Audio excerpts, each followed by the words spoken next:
मंजर है खूनी। कुछ साल पुरानी बात है। 4 दोस्त सीमा, काजल, अनमोल और सनम चारों एक ट्रिप पर घूमने प्रतापगढ़ जाते हैं। वो गांव शहर से बहुत दूर रहता है और रास्ते में एक बोर्ड पड़ता है तो सीमा अनमोल से कहती है, अरे अनमोल, रास्ता याद भी है तुम्हें प्रतापगढ़ का? सीमा, तुम मुझे बच्चा समझती हो क्या?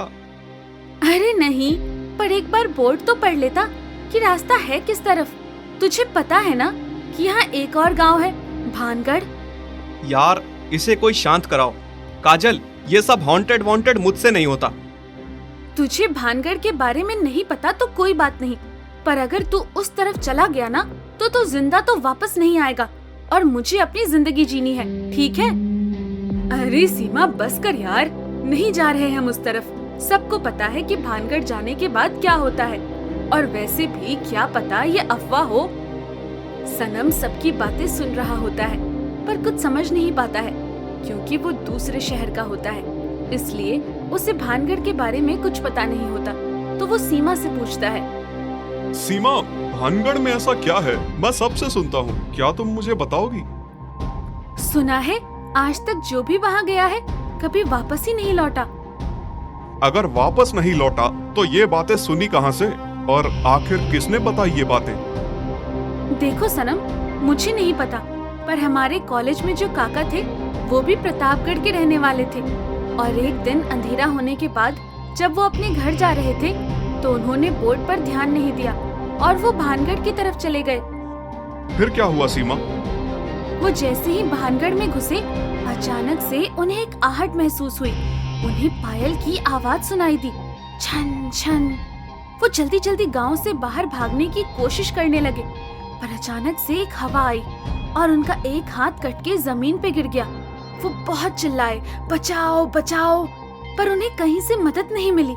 और जब वो चिल्ला रहे थे, अचानक से उनके पूरे शरीर में से खून बहने लगा। उनकी खाल जमीन पर पिघल के गिरने लगी, फिर भी वो जिंदा थे। क्या ये सच है सीमा? हाँ सनम, उसके बाद उनका सिर तेज हवा में रॉकेट की तरह फटा और उसके बाद उनकी चीखें कई सालों तक सुनाई देती रही, मुझे बचाओ मुझे बचाओ। सीमा अपनी कहानी जब तक पूरी करती है तब तक सब प्रतापगढ़ पहुंच जाते हैं और सब होटल पर उतरते हैं। तभी सीमा को कुछ अजीब सा महसूस होता है। सीमा अनमोल से कहती है, अनमोल, तू कंफर्म है ना हम प्रतापगढ़ में ही हैं? नहीं नहीं, मैं तेरे को भानगढ़ ले आया। अब बता, कहाँ भागेगी?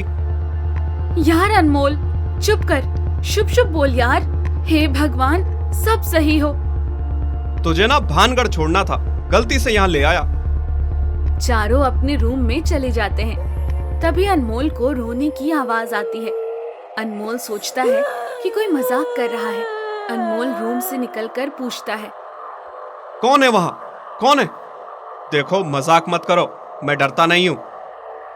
सुनो, मैं कह रहा हूँ, मैं अपनी कार लेके निकल जाऊंगा, फिर देखना अपना कैसे आना है।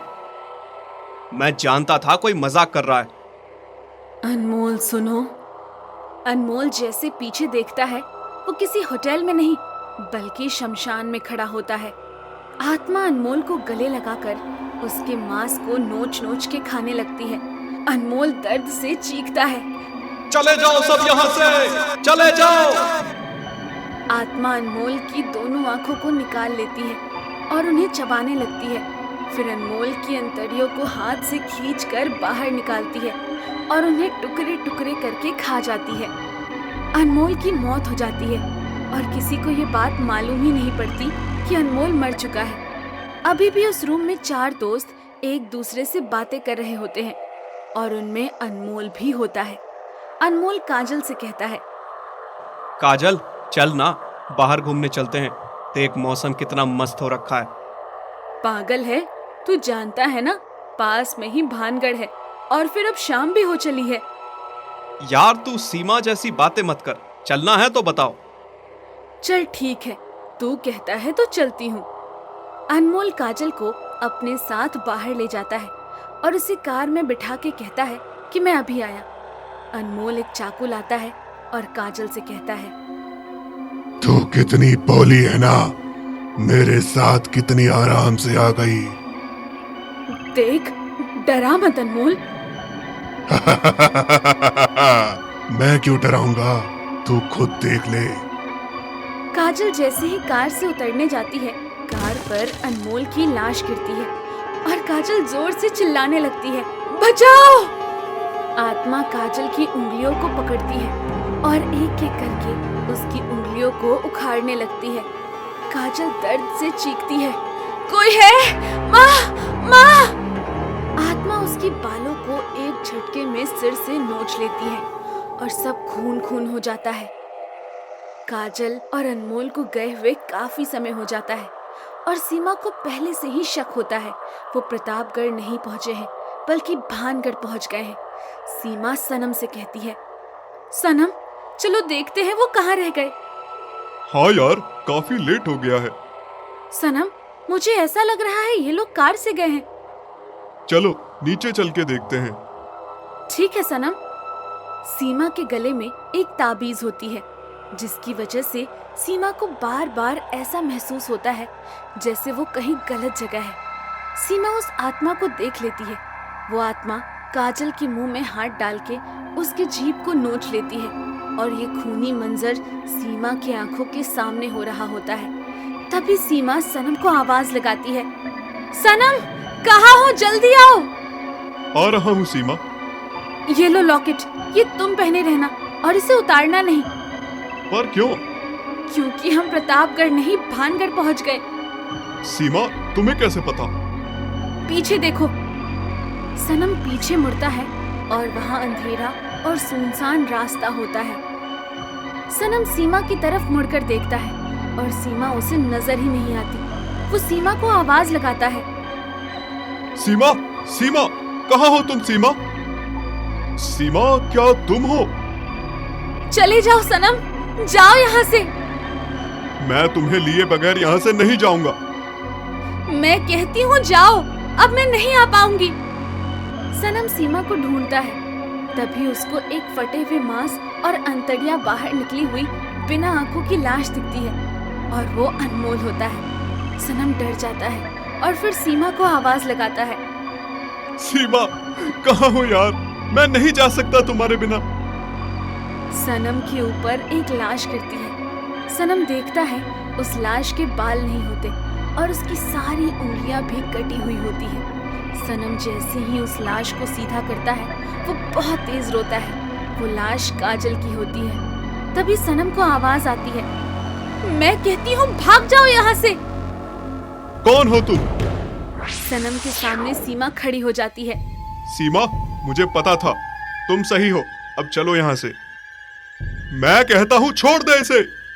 सनम ये लॉकेट मुझे दे दो।